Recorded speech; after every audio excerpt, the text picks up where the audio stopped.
take a seed, you plant it, you grow it, you dry it, you roll it, you smoke it, and it goes down smooth. Hey! Spanning the continent to bring you the truth about cannabis and marijuana law reform. I smoke pot and I like it a lot. The Russ Belville Show, the voice of the marijuana nation. Now, here's your host, Radical Russ Belville.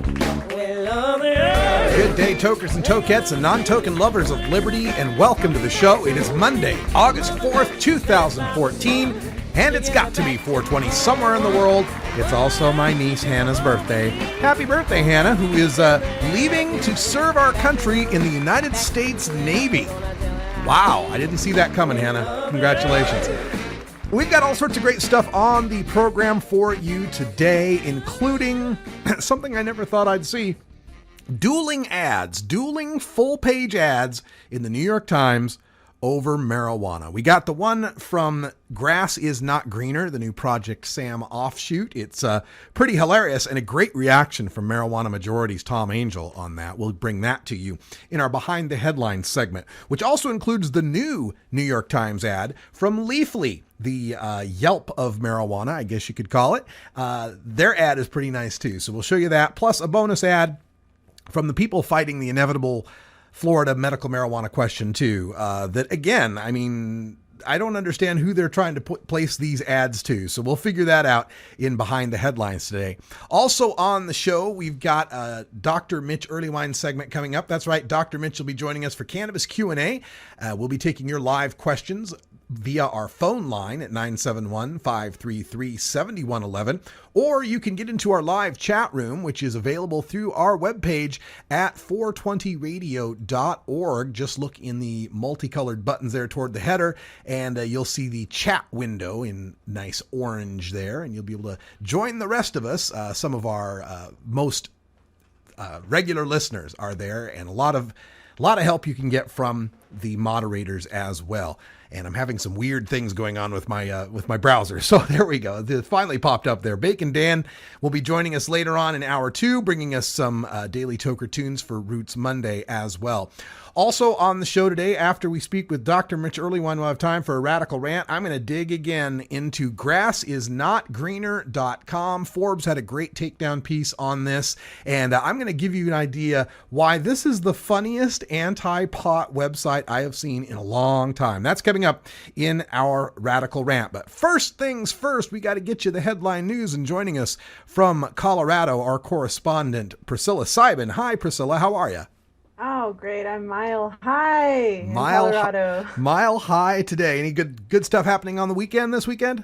Yeah, we had the Denver County Fair and a lot of my friends were there, but I missed it because I had to work. And then I ended up going to the Renaissance Festival in Larkspur, which was it was really fun. I'd never been to one, and that was a lot of... Is that like the, wearing the armor and, having sword fights and stuff? Oh, yeah. Yes. I love doing that stuff. I was a Dungeons and Dragons nerd, so I know all about that stuff, man. Get my 10th level paladin going. Anyway, +3 microphone of healing. So Priscilla will bring us the headlines coming up right after the first break. We've got some statistics coming up from D.C.'s marijuana decriminalization law. Washington's Vashon Island has some interesting problems for marijuana growers. Cheyenne County, Kansas is complaining about Colorado weed. California man is the latest to make bad BHO headlines. And just what the hell is a marijuana mullet? We'll tell you when we get to the 420 Radio News right after this break with Priscilla Sibin. Thanks, Priscilla. We'll see you in a minute. Okay. All right. When we come back, Priscilla Sibin and the 420 Radio News. Stay tuned for some of our sponsors' messages. They help support us here at 420 Radio, and you can too. Become a VIP member today.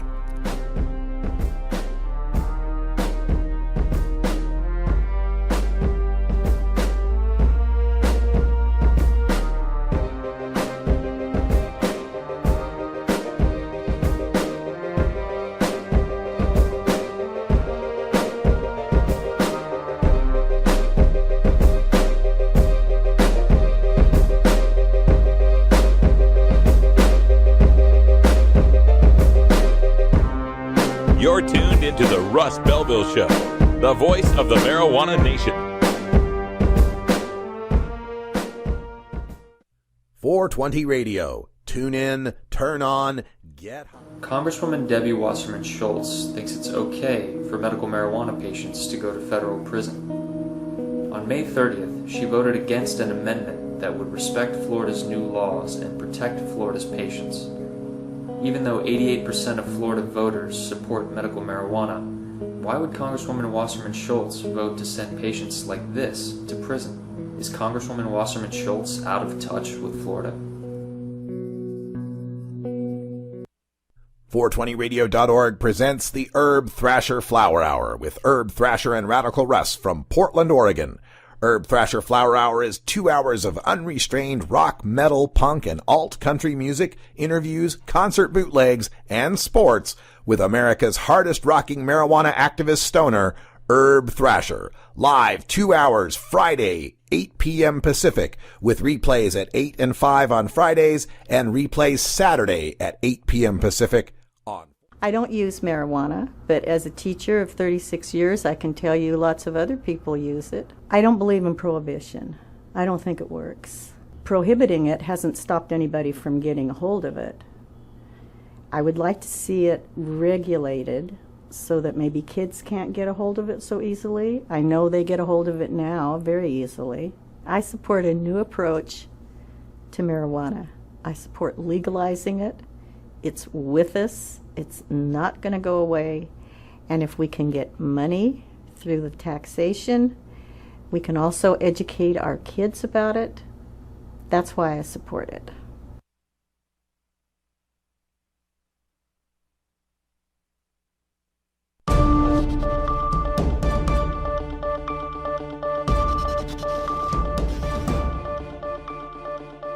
It's time for the 420 Radio News, covering the latest headlines in consumer cannabis, medical marijuana, and industrial hemp.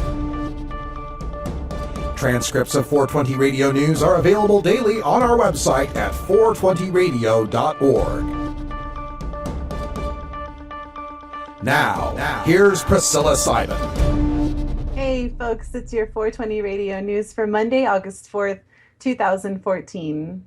In the first 2 weeks since DC's marijuana decriminalization law took effect, the Metropolitan Police Department has written 27 civil citations for violations, multiple outlets reported last week. But just as many arrests have been made for marijuana-related crimes not affected by the new law. The law, which says that anyone caught with possession of an ounce or less of marijuana will receive a $25 fine, was passed as a way to reduce the amount of marijuana-related arrests in D.C. The staggering statistics show a huge racial disparity in marijuana-related arrests in D.C., with persons of color accounting for more than 90% of all arrests. Meanwhile, D.C. Cannabis Campaign launched a ballot initiative to legalize marijuana in the district. The group turned in more than 57,000 signatures, more than twice the amount needed to get on the ballot for the November general election last month, and they expect the D.C. Board of Elections to announce this week if their initiative will indeed be on the ballot. Well, good news coming out of D.C. there. 2 weeks isn't a really long time to be able to set any trends or be able to detect any trends in this, but 27 violations, $25 each. So what do they make? $700, $675, something like that. The $25 fine is the lowest fine in the nation. As far as arrests for crimes not affected by the new law, the arrest would have to be, I believe, possession over an ounce or possession with intent to sell or selling marijuana, or perhaps growing marijuana as well. As for this D.C. cannabis campaign trying to get marijuana legalization passed in Washington, D.C., they've got enough signatures. It's more than likely that they're going to be on the ballot as far as the D.C. Board of Elections is concerned. But as far as the federal Congress is concerned, that's another story. Remember, everything that happens in the Washington, D.C. federal district has ultimate veto authority by the federal Congress, and they can pull all sorts of shenanigans as far as funding. They can say things like, well, you can spend spend no money to implement your legalization law, or you can spend no money to count the votes, is what they did with the medical marijuana law. It'll be interesting to see how Congress reacts to this. I can't imagine that they're just going to sit by and watch marijuana be legalized right there in Washington, D.C., when you got so many of these red state and Tea Partier and even blue dog Democrats from the Midwest and the South that really need to have that strong, tough on drugs campaign approach. So it's going to be very interesting. And I think Washington, D.C., how it goes down could tell us a lot about how marijuana legalization is going to play out nationwide. True.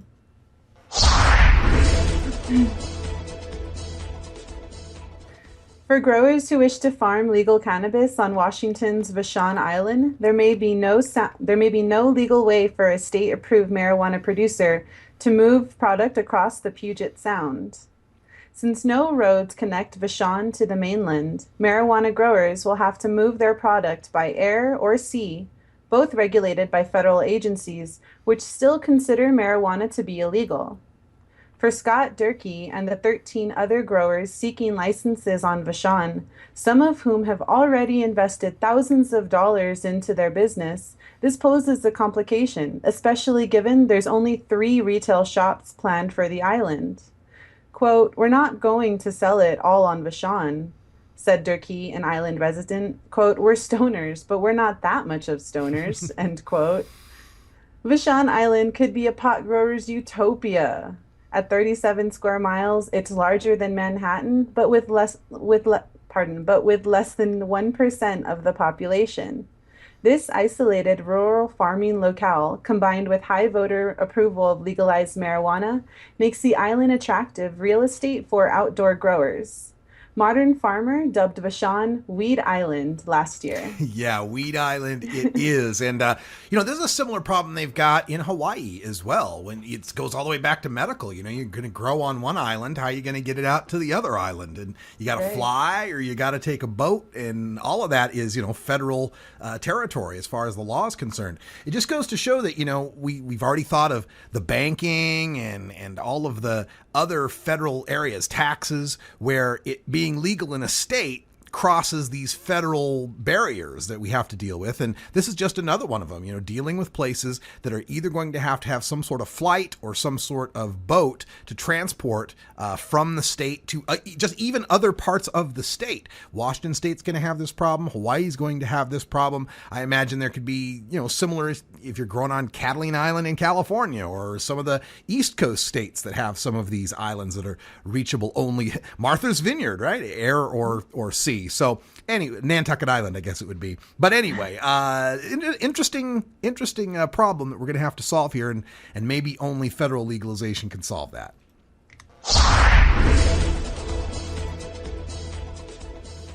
Life in Cheyenne County, Kansas is more about cows than cannabis. But now this part of the Old West is on the front line of marijuana's new frontier.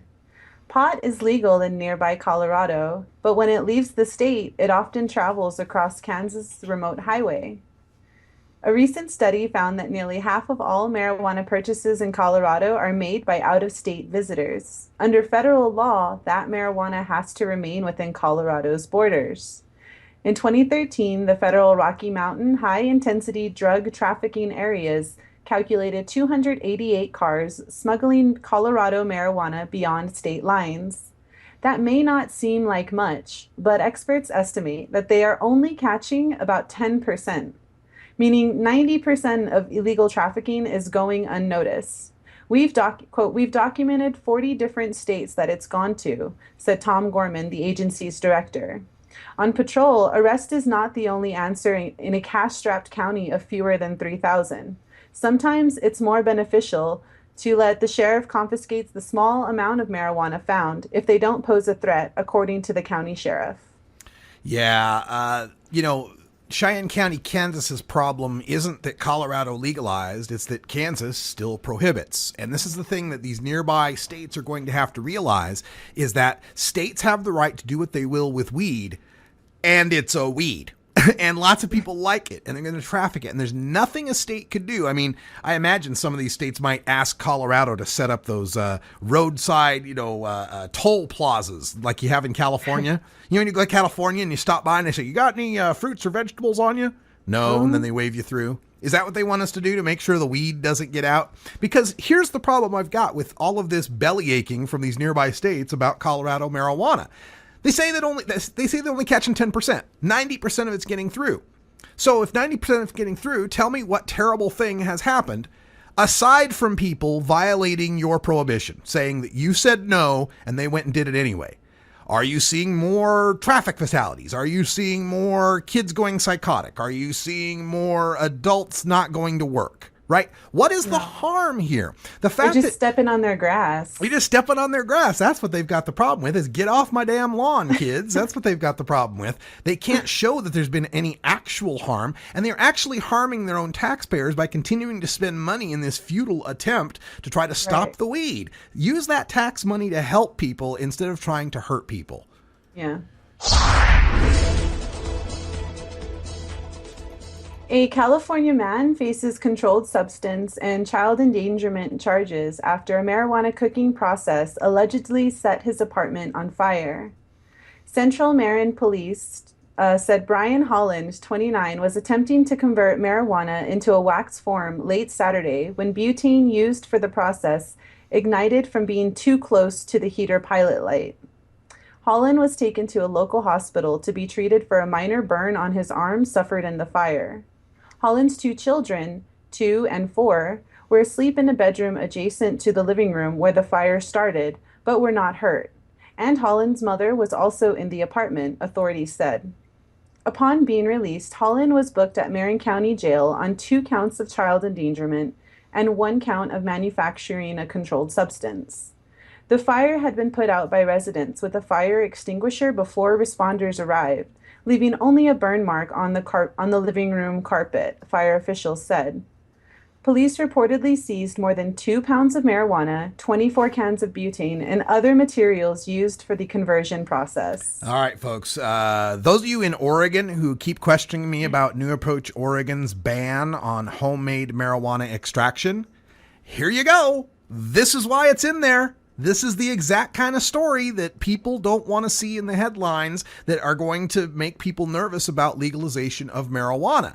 Now, I've been reading up a lot on this, and some people that I deeply respect in the concentrates industry, and one of them is a friend named Daniel DeSalle, and he made a really good point about he made a lot of really good points about medical users and people who do it safely outside where it's ventilated, or people that are using closed loop extraction systems, very, very understandable. And he came up with what I thought was a novel regulatory idea. And that is, don't make the penalty for illegal manufacture of hash, or don't ban hash making. Ban the indoor discharge of butane.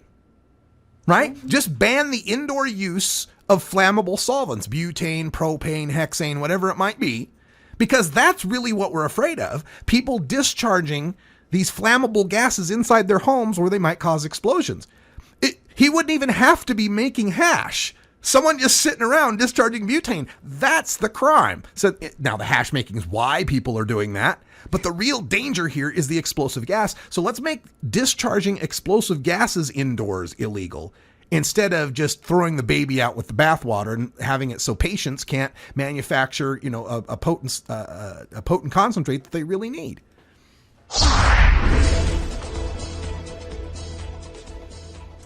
What if a pot-related business wants a, quote, marijuana mullet? Business up front and party in the back. This is the case at Three Kings Dab Supply Shop in Wheat Ridge, Colorado. In the past couple of months, the small business has gotten into some hot water for allowing customers to smoke pot on the back patio. According to a city ordinance, Wheat Ridge prohibits businesses from allowing customers to consume marijuana on the property. On June 17th, the owners were issued a citation. On July 10th, the owners were served a cease and desist letter. Attorney Robert Corey, who is representing Three Kings Dab Supply, says the back patio is a private area and only those invited to hang out there by the owners are allowed. Quote, "That is our right, and we are going to continue to exercise our rights," Corey said. Quote, "Outdoor smoking in private places on private property is allowed under Amendment 64, and it's allowed under any Wheat Ridge ordinance," end quote. Yeah, we've talked about this before. People are just going to have to get used to the fact that they're going to have to tolerate the smell of marijuana to some extent. We do have these rights to gather, to peaceably assemble. If cigar smokers can gather, if beer drinkers can gather, we should be able to gather. But my favorite part of this story, I love the term marijuana mullet. That's one of my favorite terms ever. Yeah, that's really good. All right. Well, speaking of business up front, we finished the business. Time for the party in the back. It's 4:20 in Denver, Colorado. Priscilla Simon has some studying to do, I understand. We'll see you, Priscilla. When we come back, we go behind the headlines and take a look at 2 competing marijuana ads from the New York Times and a bonus ad from Florida. It's the Russ Belville Show.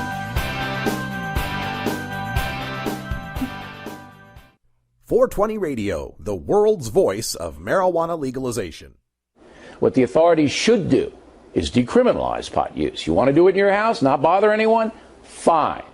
Go outside with a joint or a pipe, you pay a fine. A majority of voters support changing failed marijuana laws. Legalization and decriminalization are mainstream solutions. We are the marijuana majority. marijuanamajority.com.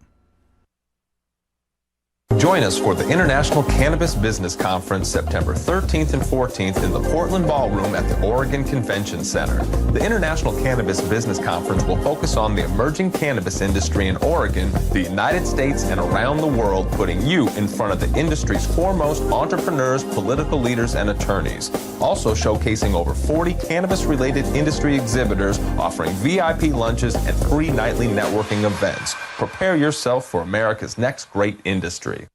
Congressman Andy Harris thinks it's okay for medical marijuana patients to go to federal prison, even though Maryland passed a medical marijuana bill in April.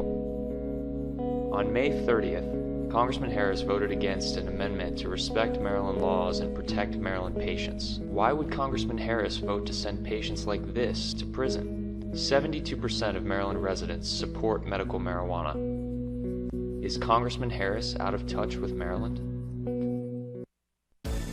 At Herbie's Cannabis Seeds, we pride ourselves on bringing you the best quality seeds from the world's most respected cannabis seed producers, all at the lowest online prices. You can find Herbie's Seeds at herbiesheadshop.com. All cannabis seeds are sold as souvenirs and as a means of preserving cannabis genetics. Herbie's Seeds in no way intends to condone, promote, or incite the use of illegal or controlled substances. We strongly urge all prospective customers to check their national laws prior to placing an order. Herbie's Seeds at herbiesheadshop.com. Proud sponsors of the Russ Belville Show and 420 Radio. Are you a hypocrite? If you live a closeted cannabis lifestyle, you are. Read about 7 people living a closeted cannabis lifestyle who are on the verge of coming out in The Hypocrites by Mara K. Eaton. Available at areyouahypocrite.net. You can purchase the book on Amazon and Barnes & Noble, also available on iTunes. Check out Mara K. Eaton on Facebook as well. Learn more at areyouahypocrite.net.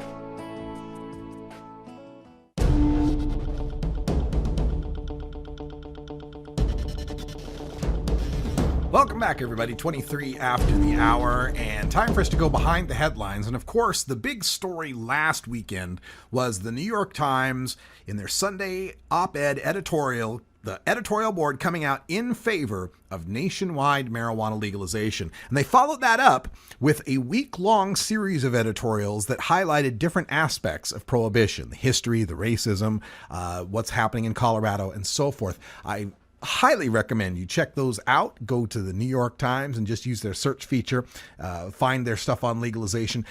There was one that was a history of the New York Times's previous editorials on marijuana legalization. That was fascinating to read as well. But speaking of history, history was made this week when not only the New York Times came out and legalized, or came out for legalization, but the leading anti-pot group came out with a full-page New York Times ad to counter it. This, of course, is the brainchild of Project Sam and Kevin Sabet with a new website they call GrassIsNotGreener.com. Now, we'll go into more details on GrassIsNotGreener.com in our radical rant at the end of the show. But this was the ad that they placed in the New York Times, and this was supposed to be an anti-marijuana ad. Looking at it, it's kind of hard to tell, but we'll let this scroll up for you nice and slow. It features a man on a gray background, and it's a man in a suit, except plastered over where his head would be is the picture of a hippie, a guy with long hair, good-looking guy actually, long hair, sunglasses, scarf tied around his head. Next to him it says perception, and then you scroll down and you see the body of the businessman leaning his hands against the conference table, and it says reality. And the text that goes with it: the legalization of marijuana means ushering in an entirely new group of corporations whose primary source of revenue is a highly habit-forming product. Sounds a lot like another industry we just put in its place. Many facts are being ignored by this and other news organizations. Go to GrassIsNotGreener.com to see why so many major medical associations oppose marijuana legalization. GrassIsNotGreener.com. So this was kind of funny because taking a look at it, it's like, how is this supposed to be an anti-ad? Because if people's perception was that marijuana was just all about the hippies, and now you're showing that no, the reality is it's about business people, it's about business, it's about people that obey laws and pay taxes and create jobs, well, that doesn't sound very frightening at all. That sounds like just the kind of recipe that America needs right now. A new big corporate industry that creates jobs and pays taxes and takes over the marijuana business from the criminal cartels that currently run it, from the school kids who are currently dealing it, from the gangs that are currently fighting over turf over it. How is this even a negative ad? And I'm not the only one who thought that. Marijuana Majority's Tom Angel was quoted in Forbes magazine. Now, Forbes already did a great takedown on Grass is Not Greener, but he was quoted in Marijuana Majority basically making that point. And he came out and said, I wish that Project Sam would have gotten a hold of us. We would have loved to have helped fund that ad. Now, just this weekend, there was another new ad that appeared from Leafly, the kind of the yellow pages of pot. They do reviews of strains, right? And it shows kind of a nice scenic New York City type neighborhood. And in that neighborhood, we have a gentleman at the brownstone there at the door waiting to get in. Kind of nice looking guy with looks like a New York Times under his arm. And it shows the Indica Diamond OG strain logo from Leafly. And the text, Ian chose an Indica cannabis strain to relieve his MS symptoms. And then further down, you scroll down past the stairway up to the tenement, and there's a young woman who's jogging by and wearing a smart little tracksuit there. And she's got the logo from Leafly for sativa, for a Gene Guy strain. And the text there is, while fighting cancer, Molly preferred a sativa cannabis. And you get to see her running by. And we get down to the bottom, and the campaign from Leafly is called Just Say No. That's KNOW, of course. Congratulations on the Compassionate Care Act, New York. The first step in benefiting from cannabis is making informed choices, from learning about the right products and strains for you to finding trusted clinics and dispensaries nearby. We'll be here to help. Leafly, leafly.com/NY, #JustSayNo.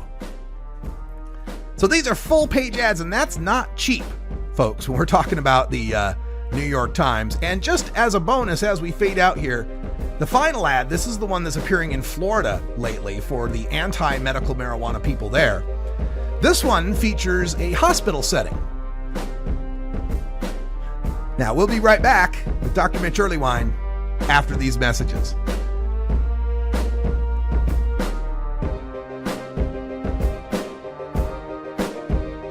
Yes, 2 lines for medical marijuana cards: a lady in a wheelchair with cancer, or a whole bunch of people who can't sleep and have eating problems.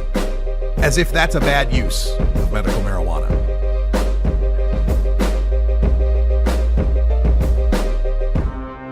You're tuned into the Russ Belville Show, the voice of the marijuana nation.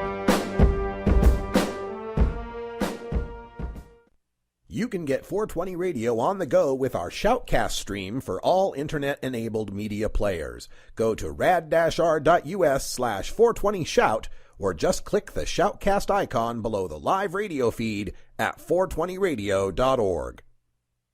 The law offices of Omar Figueroa would like to remind you to stand up for your rights. If you are detained or arrested, treat law enforcement with respect and stand up for your rights by repeating, "I respectfully invoke all of my legal and constitutional rights. I do not consent to any search and seizure. I want to remain silent, and I want to speak with my attorney." Please contact the law offices of Omar Figueroa at 415-489-0420 or 707-829-0215 or on the web at omarfigueroa.com.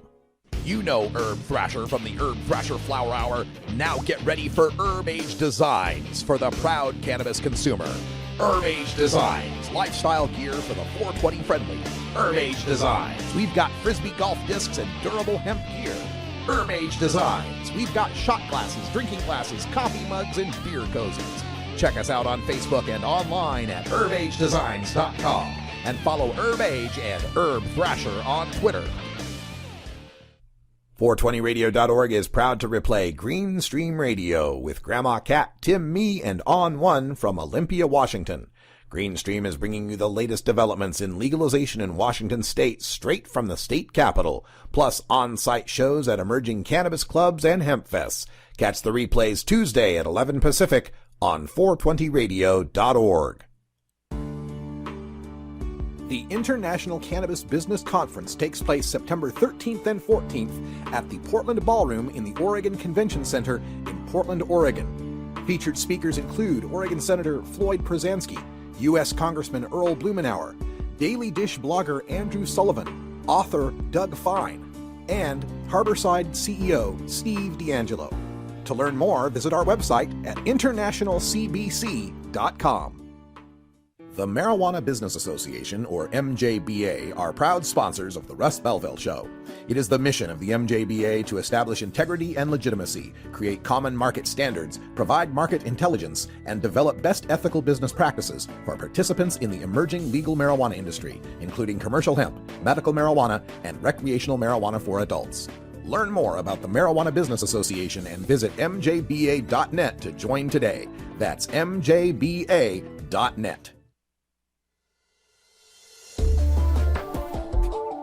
It's time for the Russ Belville Show's Cannabis Q&A with Dr. Mitch Earleywine. Dr. Earleywine is a professor of psychology at the State University of New York at Albany and a leading author and researcher on cannabinoids and health, who pins the Ask Dr. Mitch column for High Times Magazine. Get your questions ready in our live chat or call in to 971-533-7111 now. All right, welcome back, everybody. 32 after the hour. We got Dr. Mitch on the phone. How you doing, Mitch? Crazy day, crazy day. Crazy day. Nice and hot. I understand it's Barack Obama's birthday. Is that correct? I'd have to give him a call. Get right on the phone. You got the red phone there at SUNY Albany, I understand. He sent my grandma a birthday card when she turned 100, so I think she'll probably return the favor. Oh, that's nice. Okay, well, good to hear that. Dr. Mitch, of course, is expert on all things cannabis except the growing of it. So if you have any questions about strains, save those for Danny Danko. But our phone lines are open at 971-533-7111, or you can ask questions via our chat room. Ask the moderators how to make the Q icon. It makes it easy for me to pick out the questions as they come along. But we like to open up by giving Dr. Mitch the first word in what's latest in cannabis science.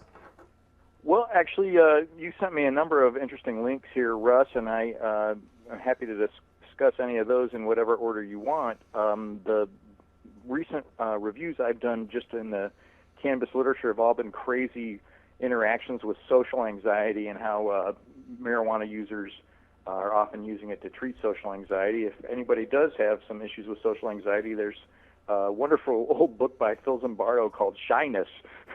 It actually is as good a treatment as anything I can think of, and just wanted to make sure that listeners understood that.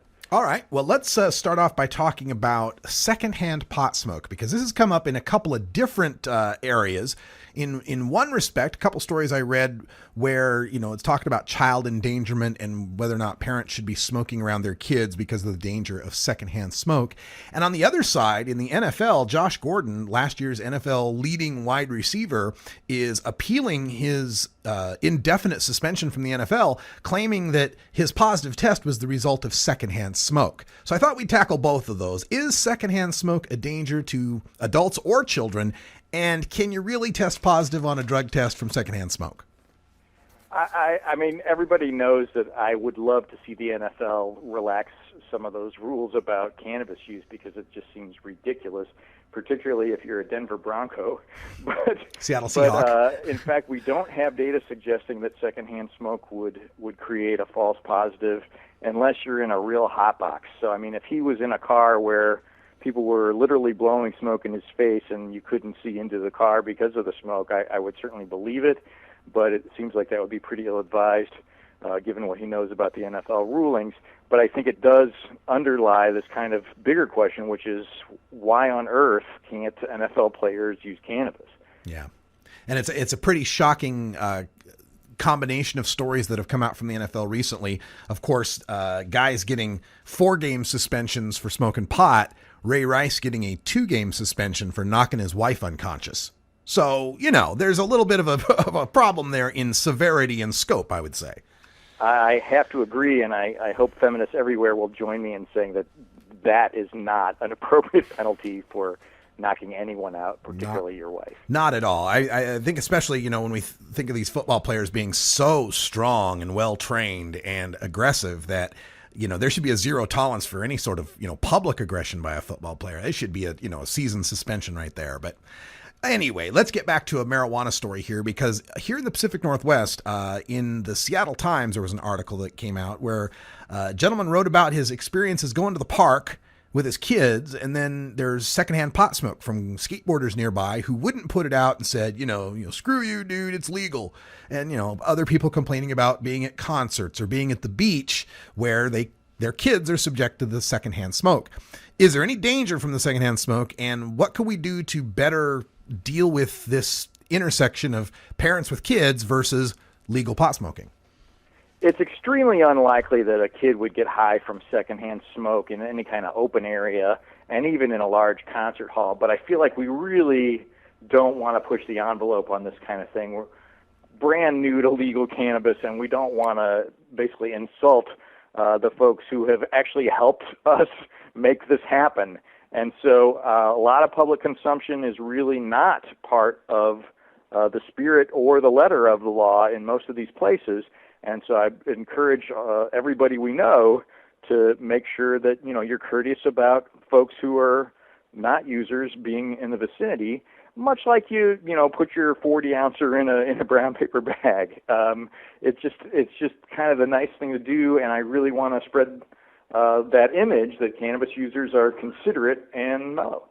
Yeah, for me, I made a flip response to, I think Dan Riffle from MPP tweeted something out about this, and I basically responded that, my public pot smoking protocol has not changed one bit since me living in Idaho. It's the same protocol.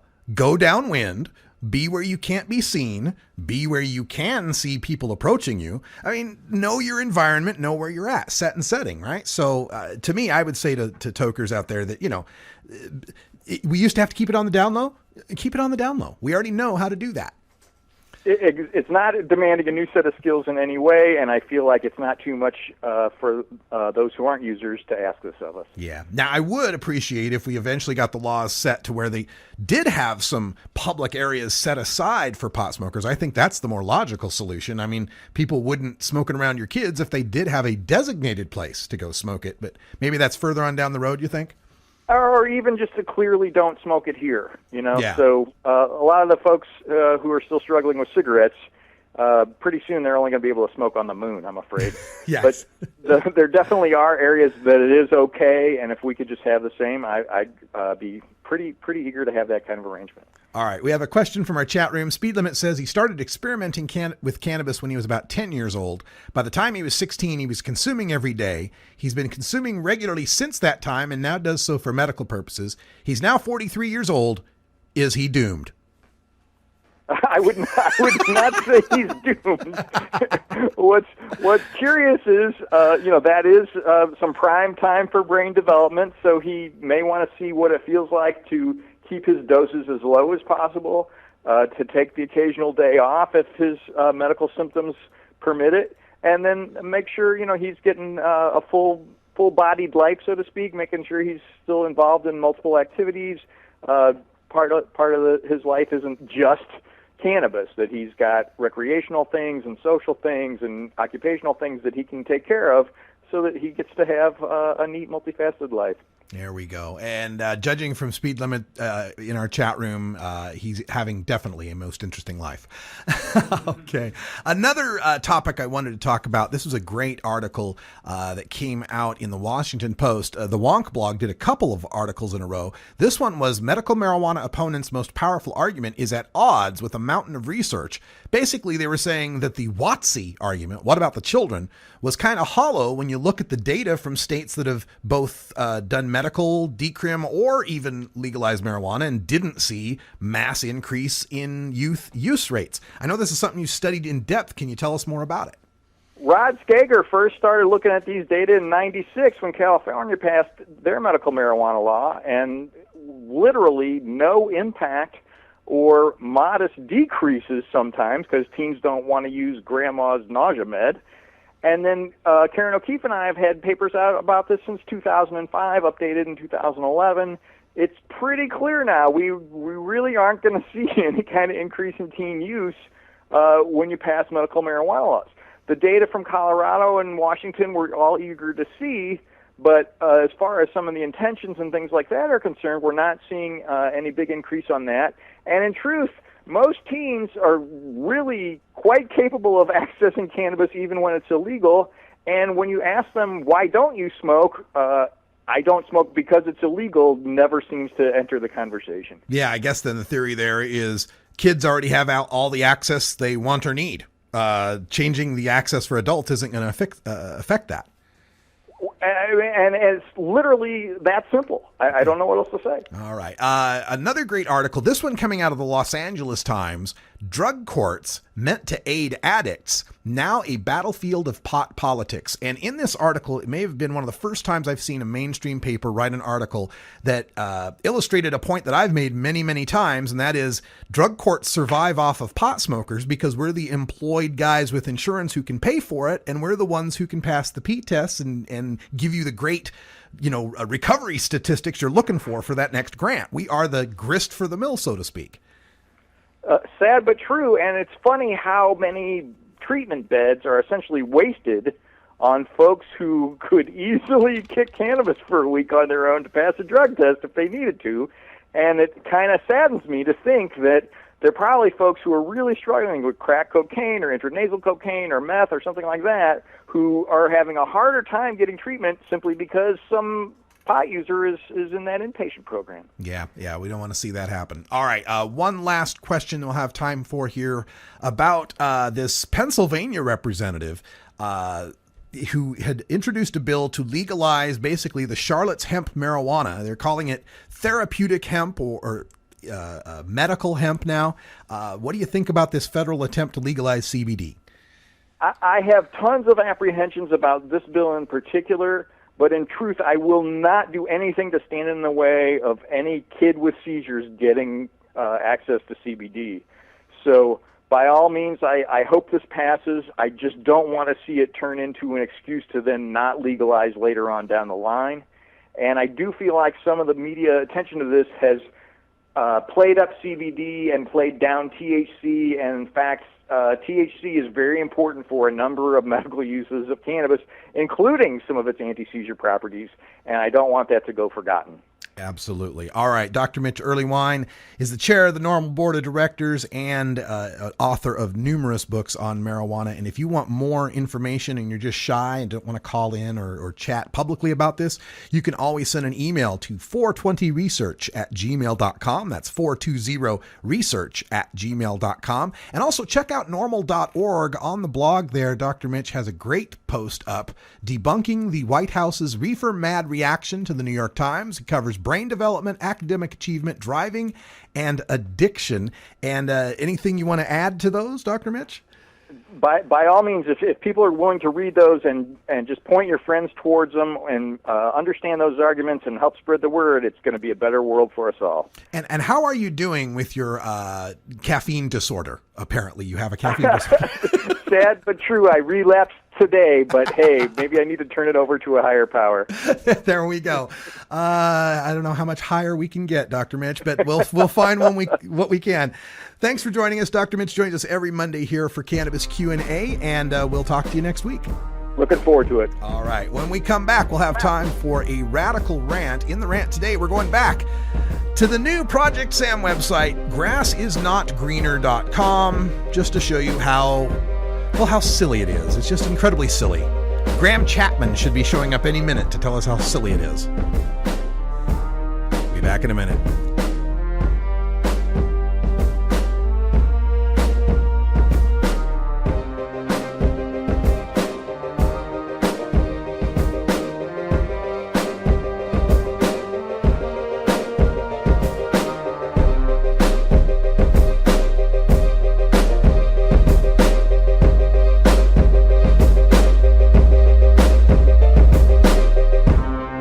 You're tuned into the Russ Belville Show, the voice of the marijuana nation. You can get 420 Radio on the go with the TuneIn Radio app for all mobile platforms. Go to rad-r.us/420tunein or just click the TuneIn Radio icon below the live radio feed on 420radio.org. Growing plants indoors can be a rewarding hobby, but electricity bills can go through the roof. Then you have to cool down all those big hot lights. It can drive a grower insane. With Lush LED lighting, you can solve many of these issues and double your rewards. Matt and his scientists have developed the perfect light for flowering plants with far less cost and heat. And the results? Very effective. Check out LushLEDlighting.com right now and tell them Radical Russ sent you.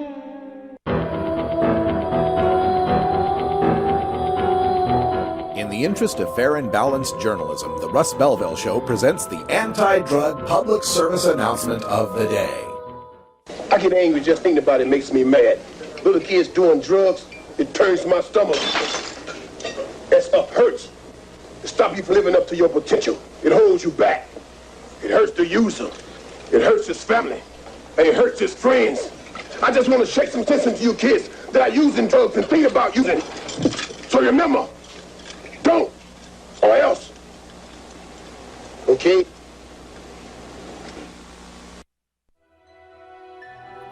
This has been the anti-drug public service announcement of the day. To cure this sort of reefer madness, listen to the Russ Belville Show every weekday on 420radio.org. I'm Radical Russ Belville, and I want to thank you for listening to 420 Radio. We couldn't survive without you and our sponsors, and I'd like you to check out one of our prime sponsors, the National Cannabis Coalition. I've been working with NCC since June of 2012, and I'm proud to be part of the team they have assembled. National Cannabis Coalition is building the partnerships with reformers, lawmakers, and industry we need to be successful. Visit the National Cannabis Coalition website at nationalcannabiscoalition.com or the easier-to-remember ncc420.com. That's where you'll get the exclusive first look at my radical rants, as well as informative articles from the nation's top cannabis pundits. Visit ncc420.com today, and if you have your phone handy, text Russ to 420-420 to support NCC and 420 Radio. It's a free text message that helps us help you end adult marijuana prohibition. Learn more at ncc420.com, and thanks for supporting independent marijuana legalization public radio. You can't can't handle the truth. Entirely legitimate topic for debate. You have offended my family. Hey, this is great, man. And you have offended a Shaolin temple. One major responsibility is to encourage people to use less drugs. I know nothing.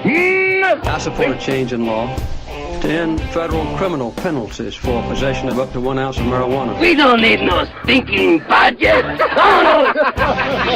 Homosexuality, no immorality in general. Now in the century you have slurred the meaning of the words we, the people. Be warned, this is not your mother's marijuana. You could ask yourself a question.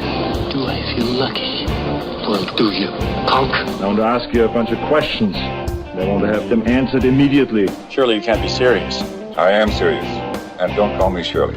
Radical Rant. All right, welcome back, everybody. 49 after the hour, and for today's Radical Rant, the subject is GrassIsNotGreener.com. That's right, GrassIsNotGreener.com, the new project from Project Sam. Their rebuttal to the New York Times coming out in favor of marijuana legalization. And it's a lot of the same rehash that we have always heard from Project Sam, but when they serve it up in a new casserole, I like to give it a nice taste and review it. Kind of like Gordon Ramsay might review a kitchen. But anyway, let's get to it here, shall we? This is the website of Grass is Not Greener in the little window here. And it's over there. Excuse me. GrassIsNotGreener.com with the big heading, if we're not careful, the marijuana industry could quickly become the next big tobacco. Now, this is supposed to frighten us because, we hate big tobacco. Because, big tobacco lied about their products. They said they were safe and they weren't addictive and they were good for you. And doctors used them. And then they started using Joe Camel and marketing to kids and making candy cigarettes and, putting flavors in them. All these terrible, terrible, pernicious, evil, terrible things that they did. So we're supposed to hate big marijuana because they'll be just like that. Except for one problem. Big marijuana already exists. There already is a big marijuana. It's the cartels, kids, and criminals that currently run the market. It's the people that don't follow the law, the people that behead their rivals, that shoot each other in the streets, and that will sell product that's been keefed or been tainted or a bag that's short, etc., etc. All of the problems that we see from an unregulated criminal black market. That's the current big marijuana. And I fear the Sinaloa cartel much more than I fear Philip Morris or Altria or any big tobacco company, because at least Philip Morris and Altria, you can take them to court, you can sue them, and when you do sue them, like we did in 1998, you can get an amazing settlement that kills Joe Camel, that takes all advertising away from kids, that gets rid of the cigarette vending machines, that puts the smokes behind locked counters at the stores, that require the clerks to be more diligent in checking IDs, and that has led to us going from 7 out of 10 kids trying cigarettes when I was in high school to less than 4 out of 10 trying cigarettes now in high school. So I'm not afraid of a big marijuana being the next big tobacco because we learned that we can control big tobacco.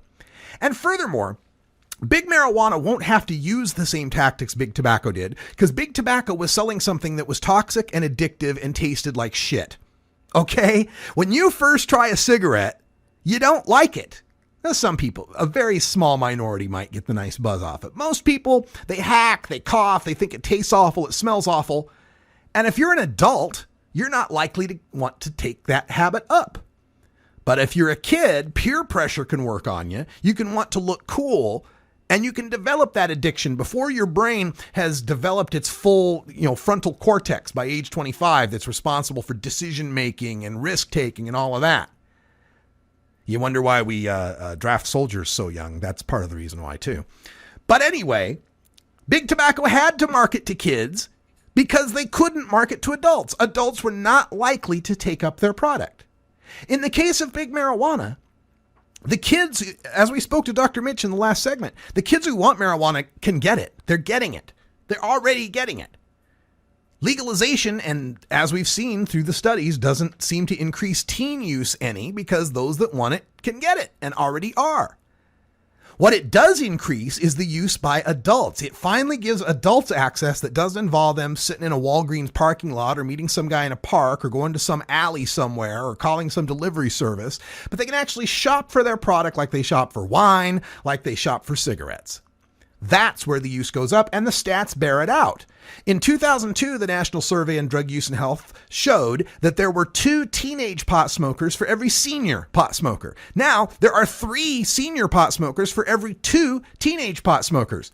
And the 2 teenage pot smokers didn't change. In fact, it went down by 190,000. While the pot smoking among seniors went from less than 1 million to 3.1 million in that same decade. So that's who big marijuana is going to market to. All these baby boomers, all these middle-aged people, all these seniors who are going to recognize that marijuana can replace the Ambien, the Tylenol, the Viagra that they're popping like candy. Now, as we continue on this Grass Is Not Greener website, they have a couple of sections here, a couple of slideshows. One's called facts. The other one's called myths. But it's kind of hard to tell which is which. Let's see if we can figure it out. First one, fact. Regular marijuana use can reduce your IQ by as much as 8 points. Now, see, this is not even accurate by their own bullshit.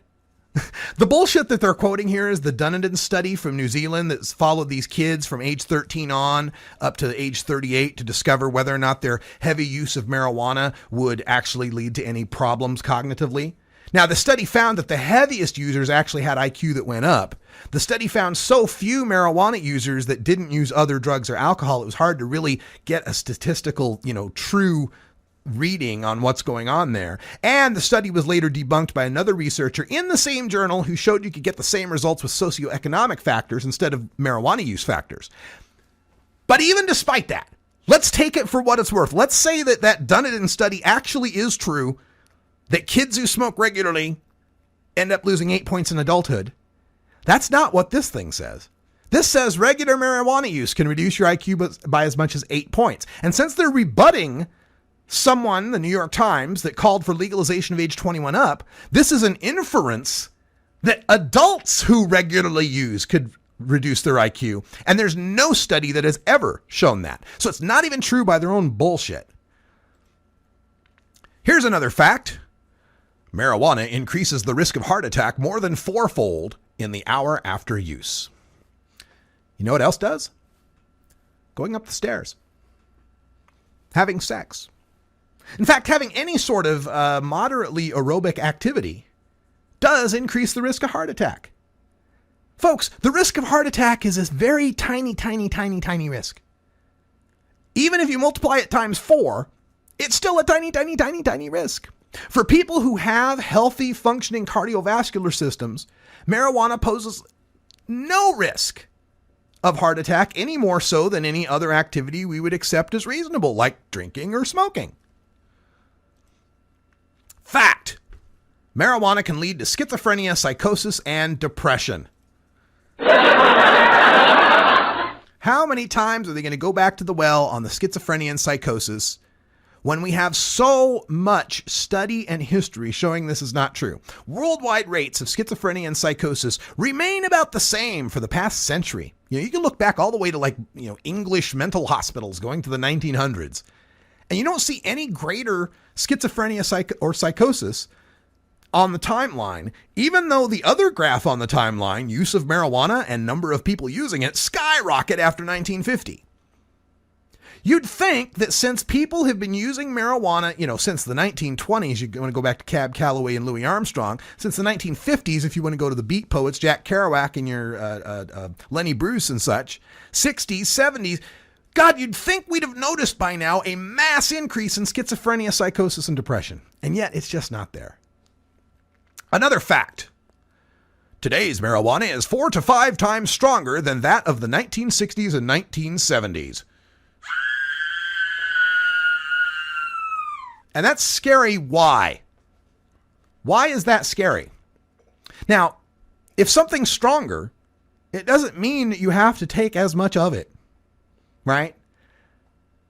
Whiskey is 5 times stronger than wine, but I'm not going to drink wine glasses full of whiskey, okay? Same thing with doing more potent dabs or more potent buds. I remember back in the day, going back to the 80s, when we would roll a long joint, one of those extra long ones, to smoke amongst the guys in the band, right? And smoke the whole damn joint, and roll another and smoke the whole damn joint between the five of us before anybody felt kind of high. These days, we can roll a regular size zig joint, pass it around five guys, and not even finish the whole damn thing. And everybody feels high, because that's the way pot smoking works. You smoke it till you get high. And then when you're high, that's enough. And even if you are high and you keep smoking it and keep smoking and keep smoking it, eventually you just, eat some Cheez-Its and take a nap. Whether or not marijuana is stronger now than the 60s or 70s is irrelevant because it's non-toxic.